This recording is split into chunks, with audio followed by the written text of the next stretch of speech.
Boa tarde, eu sou a Gabriela, ela é a Mirella, a gente está no terceiro ano. Isso é uma informação um pouco importante no nosso trabalho, então você realmente a gente vai falar um pouco mais disso quando a gente for falar da Febrace. Bom, nosso trabalho ele vai analisar, vai tentar entender como a verticalização que acontece nas favelas vai precarizar aquele espaço. Para isso, antes de explicar qualquer coisa, de mostrar o caminho, precisa dizer que a gente considera os famosos os barracos da favela como uma forma também de verticalização. Porque se os prédios de alvenaria são verticalização, por que não respeitar e dar esse nome devido também a esse espaço periférico que já é segregado, já é excluído? Então, essa verticalização pressupõe a construção dos barracos que a gente considera casas de alvenaria. Bom, primeiro, esse tema, a gente começou esse projeto num projeto da escola, Monografias, era um projeto opcional no ano passado. A gente não sabia muito bem o que fazer. Eu gostava muito de pensar na questão do governo, assim, tipo, um pouco pensando no que eu quero fazer depois, na faculdade. A Mirella tinha alguma afinidade com a questão de moradia, por questões familiares, por onde os pais trabalharam. E nosso orientador, que é um professor de história, tinha alguma ligação no mestrado, doutorado com essa questão de habitação. Assim, nós chegamos na moradia. A verticalização foi um pouco, vamos ajeitar, vamos tratar que tipo de moradia? Vamos falar disso, daquilo. Chegamos na verticalização e depois na verticalização da favela por entender, por ter um olhar um pouco mais sensível para esse lado, por entender que esses espaços periféricos, eles precisam mais da atenção nossa e do poder público. E aí a justificativa para isso, ela é apoiada também na Constituição e nos direitos humanos, que vão tratar a moradia como um direito social. A gente dividiu essa parte um pouco mais quadradinha, fica meio até anacrônico, mas para explicar direitinho o que cada coisa é. Então a verticalização dessas moradias vai ser nosso objeto de pesquisa, o que a gente vai olhar para isso com mais afinco. Pode passar. Para isso, toda a pesquisa a gente gerou uma hipótese. A nossa hipótese era que essa verticalização precarizava porque ela adensava muitas pessoas em um espaço. E essa construção que ocorre na favela, ela não tem o mesmo cuidado, a mesma condição técnica, financeira, que a verticalização que acontece no centro. Então, muitas vezes ela é precária, como a gente vai mostrar nessas fotos. Com isso, nosso objetivo era criar um mecanismo para não impedir essa verticalização, mas pensar em de que jeito o poder público ou a iniciativa privada poderia melhorar esse lugar, mais o poder público, mas acabou sendo uma coisa mais ampla. A gente tem um entendimento disso agora maior. Que o que a gente criou depois, o produto final, que a Mirella vai explicar, ele pode ser usado de um jeito mais amplo do que a gente pensava no começo. Nosso estudo de caso ele foi a favela de Paraisópolis, na zona sul de São Paulo. É uma favela muito grande, a segunda maior de São Paulo.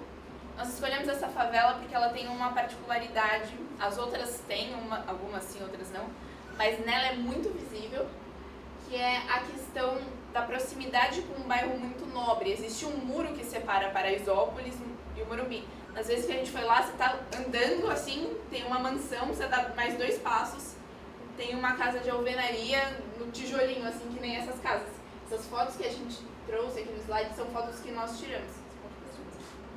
Aqui acho que dá para perceber bastante do que a gente está falando dessa verticalização, porque é o que seria considerado um barraco, mas ele tem 5 andares, então ele é quase um pequeno prédio. E aí, bom, esse precário dá pra ver nos fios, no jeito que essa favela... Só explicar um pouquinho o conceito de favela, a gente usa de acordo com o que o IBGE define como favela. Eventualmente a gente pode soltar ou não comunidade, mas é sem juízo de valor. Favela porque o IBGE define 51 conjuntos habitacionais que são construídos de forma precária assim. Foi uma questão pra gente definir no começo, é favela, é comunidade, é um bairro? É uma favela e a gente tem... Não tem um problema nisso. Não é um problema ser uma favela, o nome pelo menos. Na nossa metodologia, para explicar o percurso que a gente fez, antes de desenvolver o que a gente desenvolveu, nós fomos sentar para entender melhor o problema. Não dá para resolver um problema se você não sabe de onde ele veio. Então, no nosso levantamento bibliográfico, nós fizemos uma rápida passada pela urbanização de São Paulo. Então, alguns pontos. Urbanizou, começou, o café teve um papel importante no começo. Aí o centro foi se adensando. Depois, na década de 40, o Prestes Maia, que era o prefeito e um engenheiro também, promoveu uma reforma urbana. Essa reforma urbana, ela criou avenidas, ela encareceu os espaços centrais da cidade e as pessoas foram para a periferia. Com isso, a própria comunidade mais rica de São Paulo já abandonou o centro e começou a criar subcentros, que hoje seria, sei lá, Morumbi, uma região que é central, financeiramente falando, mas não central no sentido demográfico, no centro velho de São Paulo. O interessante desse levantamento bibliográfico é que ajudou a gente a entender como as favelas se formaram, então por que elas eram adensadas, quais seriam os motivos para elas ficarem no lugar que elas estão. E o interessante de Paraisópolis é que é uma favela central, então não é à toa que as pessoas moram em Paraisópolis. Elas poderiam morar em uma favela na periferia, mas elas escolhem morar lá. E isso é uma questão que a gente acabava percebendo andando, a gente conversou com moradores de lá, e a maioria deles falava que Paraisópolis era muito mais vantajoso do que morar em algum lugar, mesmo que não fosse uma favela, mas que fosse mais localizado na periferia. Então, pensando nisso, a gente resolveu levantar quais eram os impactos desse adensamento precário e tentar entender por que esse adensamento acontecia para poder prever ele antes que ele afetasse esses equipamentos. Então, a gente foi olhar para os equipamentos públicos de saúde e educação para ver se realmente isso acontecia, se esse adensamento acabava precarizando esses serviços, e na medida que eles precarizassem, a gente precisaria desenvolver um mecanismo que pudesse prever esse adensamento para resolver o problema antes dele acontecer, ou conseguir pelo menos planejar. Eu só vou explicar dois. No nosso segundo capítulo, a gente vai olhar para Paraisópolis e vai olhar para saúde e educação, que é o clichêzão. Todo mundo pensar, vamos pensar como está um lugar, vamos ver o quê? Saúde e educação. A gente foi ver também, saúde e educação. A gente fez um gráfico, esse gráfico ele é do Atlas do Desenvolvimento Humano, para entender como essa população se escolarizava e como funcionava. A parte principal, que é o que a gente chama atenção, é que mesmo do lado, a favela e o bairro Nobre do Morumbi, elas têm uma diferença muito grande na porcentagem da população que tem um determinado nível escolar. Paraisópolis, a maioria das pessoas tem ensino fundamental incompleto e são alfabetizadas. E no Morumbi, a maioria tem ensino superior completo. Pode passar mais um pouquinho?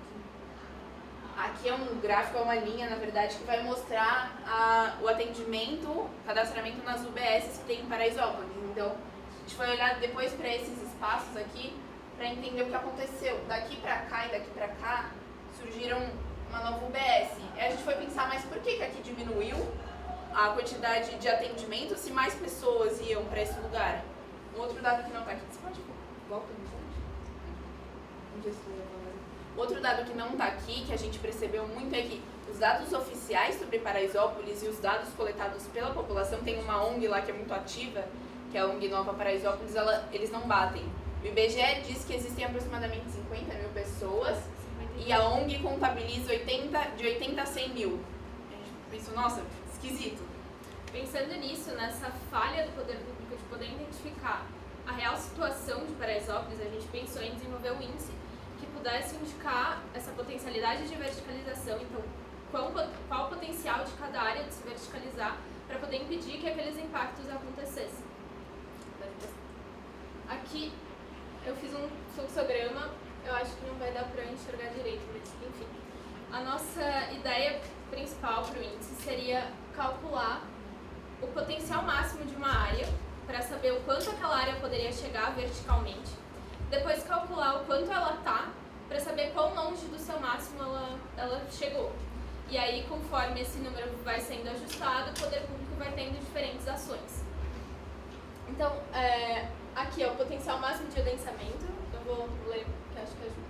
Então, para poder pensar nesse máximo de verticalização que a área poderia chegar, a gente pensou por que as pessoas ocupariam essa área. E a gente definiu que existiam duas variáveis que faziam com que as pessoas fossem para os lugares: os atrativos e o espaço. Então, para poder verticalizar, a pessoa teria que ter um espaço para construir. Andando em Paraisópolis, você percebe que existe uma coisa interessante: existe a venda de lajes. Então, as pessoas vendem a laje das casas como se fosse uma casa. Então, a gente percebeu que uma casa ter ou não ter laje era importante para acontecer essa verticalização. As casas que têm laje têm um potencial de verticalização imediato, porque a pessoa só precisa construir o próximo andar. E aquelas que têm telhado têm um potencial de adensamento. Então, ele tem um potencial para crescer, mas vai exigir muito mais do morador, porque ele vai ter que construir a laje primeiro para depois construir o próximo andar. E com isso a gente define duas variáveis, as PAs e as PAIs. A gente faz um cálculo contando as casas, então a gente foi até Paraisópolis, pegou um quarteirão central e um quarteirão da periferia, porque existe essa organização central dentro da própria favela. Tem a parte central, que tem inclusive um metro quadrado tão caro quanto o do Morumbi, e a parte do Grotinho, que é a parte mais periférica da favela, que é uma área onde um metro quadrado é mais barato. E lá a gente contabilizou quantas casas tinha e quantos andares tinha. Então a gente fez uma espécie de um sistema de pontos. O máximo daquela área seria se todas as casas chegassem a 4 andares, que foi o máximo que a gente encontrou em Paraisópolis para poder calcular esse máximo. E depois a gente calcula cada andar como um ponto e vê quão longe do total ele está. Isso percentualmente. E aí a gente define a nossa primeira variável, que é o potencial espacial de densamento. Então, quanto mais alto for esse potencial, quer dizer, quanto mais baixo for o número, mais alto é o potencial, porque ele é inverso. E aí a gente foi olhar para a nossa outra variável de potencialidade, que são os atrativos. Então, o que atrai as pessoas para morar em Paraisópolis? Obviamente, o Morumbi. Então, a gente pegou dois indicadores socioeconômicos, porque o IDHM, que é como se fosse um IDH, mas para regiões metropolitanas, e o coeficiente de Gini, que mede concentração de renda. Então, quanto mais alto é o coeficiente de Gini, mais rico tenta ser o bairro. A gente define a variável do entorno. Então, o entorno tem o IDHM e o coeficiente de Gini, ambos de 0 a 1. A gente tirava uma média desses dois e definia a variável antrópica de verticalização. Mas aí a gente percebeu também que a própria favela atraía as pessoas. Então, o IDHM de Paraisópolis é 0,67. Então, ele é alto. Então, ao invés de morar em uma favela que tem um IDH mais baixo, as pessoas acabam indo... Claro, isso é inconsciente, ninguém vai olhar o índice para mudar para lá, mas isso revela muito sobre o próprio lugar que as pessoas vão morar. Então, a gente incluiu esses dois como variáveis também atrativas. E com isso a gente define duas variáveis, as PEAs e as VAVs. Aí a gente pensou primeiro em tirar uma média das VAVs e das PAVs, que é o que a gente chama o potencial espacial, e isso seria o IPAP. Porém, isso tem um problema, porque a gente só está tirando média das coisas. E quem disse que o IDHM é tão importante quanto o espaço? E aí a gente resolveu fazer uma modelagem matemática. Aqui eu coloquei todos os dados para vocês poderem entender melhor como a gente fez. A nossa ideia era pegar cada variável, substituir do ano 2000, que são as últimas medições do IBGE. Então a gente mediria o IPAP daquela área nos anos 2000 e via se em 2010, que foi a próxima medição do IBGE, essa nossa hipótese se confirmou. Se esse levantamento que a gente fez ia se confirmar. Porém, o problema é que a gente não tinha como calcular as PEAs de 2000, porque a gente não tinha como contar as casas em 2000. E aí a gente foi para um outro tipo de modelagem. A gente incluiu o Jardim Fim de Semana, que é uma outra favela próxima a Paraisópolis, mas que tem como entorno o bairro da Capelinha, que tem os índices muito diferentes do Morumbi. Então, assim, a gente poderia comparar as duas para ver se as nossas hipóteses de que o espaço e os atrativos mudavam a intensidade de ocupação. Aqui a gente pode observar que em 2000, o Jardim Fim de Semana tinha um coeficiente de Gini muito menor do que o de Paraisópolis, que na nossa hipótese definiria como Paraisópolis crescendo mais do que o Jardim Fim de Semana. Além disso, o Morumbi tinha indicadores socioeconômicos muito mais altos. Por exemplo, o IDHM da Capelinha era 0,37 e do Morumbi era 0,57. Do Morumbi era 0,91, ou seja, quase o máximo. Se a nossa hipótese fosse se confirmar, Paraisópolis deveria ter crescido muito mais do que o Jardim Fim de Semana, porque os atrativos do entorno seriam muito maiores. Isso se confirmou se a gente olhar a população de 2000 e de 2010 de Paraisópolis e do Jardim Fim de Semana. Proporcionalmente, o Jardim Fim de Semana cresceu 20%, enquanto Paraisópolis cresceu 60%. Ou seja, Paraisópolis cresceu muito mais do que o Jardim Fim de Semana. A gente pode observar também uma coisa interessante que ajudaria nessa modelagem é que tanto o Jardim Fim de Semana quanto Paraisópolis têm o IDHM e o coeficiente de Gini muito próximos. Porém, se você olhar para o coeficiente de Gini, Paraisópolis tinha um coeficiente de Gini muito maior que o Jardim Fim de Semana. Ou seja, voltando lá na nossa modelagem, a gente já sabe uma coisa a mais, que o IDHM da própria área não é tão importante quanto o coeficiente de Gini.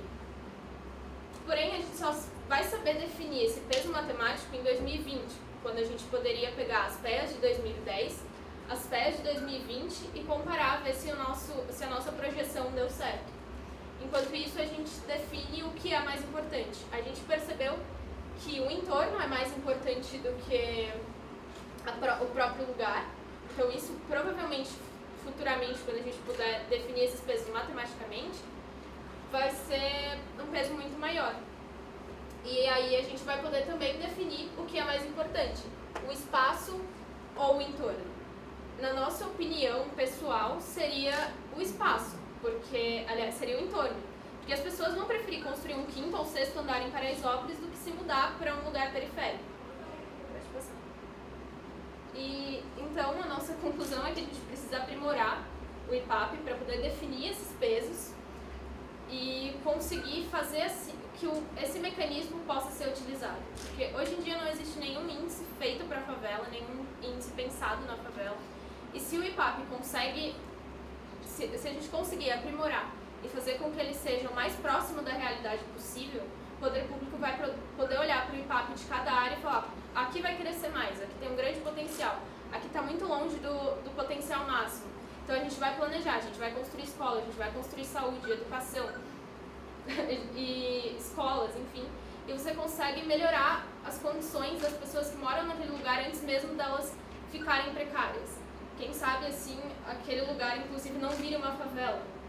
Se você conseguir desenvolver bem o lugar, talvez ele nem chegue a virar uma favela. Então acaba tendo diversas, como a Gabi falou, tendo diversas aplicações.